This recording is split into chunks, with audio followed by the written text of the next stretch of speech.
ഇന്നത്തേത് ഒരു ദോശ റെസിപ്പിയാണ്. ഉലുവ ദോശ. നല്ല ക്രിസ്പി ആയിട്ട് നമുക്ക് അടിപൊളിയായിട്ട് ഉണ്ടാക്കാൻ കഴിയുന്ന ദോശയാണ്. ബ്രേക്ക്ഫാസ്റ്റ് ആയിട്ടും ഡിന്നറായിട്ടും ഒക്കെ സെലക്ട് ചെയ്യാൻ പറ്റിയ അടിപൊളി ഐറ്റമാണ്. എന്തായാലും വീഡിയോ സ്കിപ്പ് ചെയ്യാണ്ട് കണ്ടു നോക്കാം. ആവശ്യമായ സാധനങ്ങൾ: പച്ചരി 2 കപ്പ്, ഉലുവ 2 ടേബിൾ സ്പൂൺ, ചോറ് 1/2 കപ്പ്, ഉപ്പും വെള്ളവും ആവശ്യത്തിന്.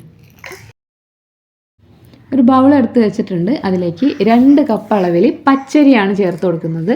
അതിനുശേഷം 2 ടേബിൾ സ്പൂൺ അളവിൽ ഉലുവയും. ഇനി ഇത് രണ്ടും നന്നായി ഒന്ന് കഴുകിയിട്ട് വേണം വെള്ളം ഒഴിച്ച് വയ്ക്കാനായിട്ട്. ഒരു 4 മണിക്കൂറെങ്കിലും കുതിരാൻ വേണ്ടിയിട്ട് മാറ്റി വെച്ചേക്കണം.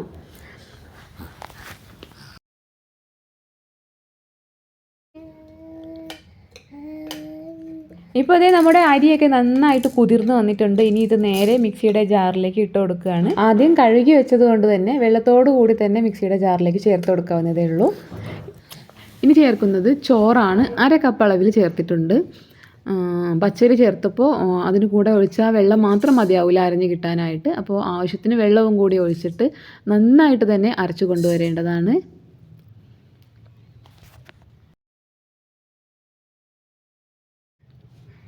അരച്ചെടുത്ത മാവിനെ വലിയൊരു ബൗളിലേക്ക് ഒഴിച്ചു കൊടുക്കുകയാണ്. ഇനി ഇതൊരു 8 മണിക്കൂറെങ്കിലും ചുരുങ്ങിയതൊന്ന് പുളിക്കാൻ വേണ്ടിയിട്ട് മാറ്റി വെച്ചേക്കണം.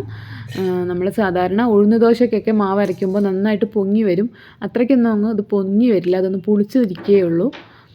രാത്രിയൊക്കെ അരച്ച് വെക്കുകയാണെങ്കിൽ രാവിലെ നമുക്ക് ദോശ ചുടാവുന്നതേ ഉള്ളൂ.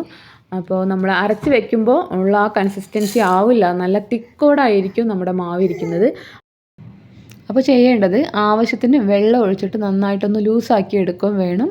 അതുപോലെ തന്നെ ഇതിലേക്ക് ഉപ്പ് തീരെ ചേർത്തിട്ടില്ല. ഈ സമയത്ത് ആവശ്യത്തിനുള്ള ഉപ്പ് കൂടി ചേർത്തിട്ട് നന്നായിട്ട് തന്നെ നമ്മുടെ ദോശ ബാറ്റർ റെഡിയാക്കി എടുക്കുക.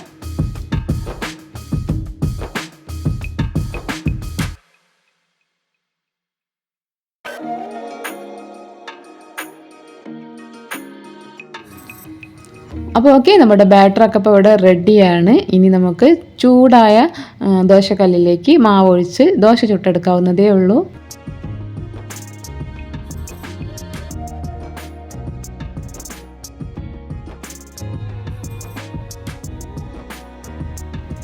നല്ല ചൂടായ ദോശത്തവ മീഡിയം ഫ്ലെയിമിലേക്ക് മാറ്റിയിട്ട് മാവ് ഒഴിച്ച് നമുക്ക് ചുറ്റിച്ചെടുത്ത് ക്രിസ്പി ആയിട്ടുള്ള ദോശ തന്നെ തയ്യാറാക്കിയെടുക്കാം.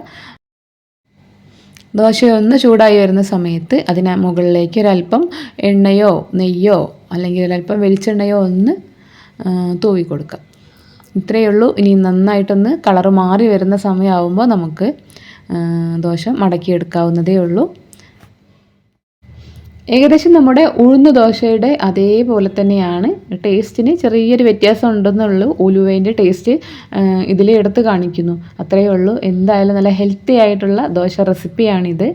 അപ്പോൾ ട്രൈ ചെയ്യാത്തവരുണ്ടെങ്കിൽ എന്തായാലും ഒന്ന് ട്രൈ ചെയ്ത് നോക്കുക. നിങ്ങൾക്കിത് തീർച്ചയായിട്ടും ഇഷ്ടമാവുന്നതാണ്. അപ്പോൾ okay dear friends, your comments R valuable. So please താഴെ കമൻറ്റ് ബോക്സിലൂടെ നിങ്ങളത് അറിയിച്ചേക്കണം. നെക്സ്റ്റ് വീഡിയോയിൽ പുതിയൊരു റെസിപ്പിയുമായി വരുമ്പോഴേക്കും ബൈ.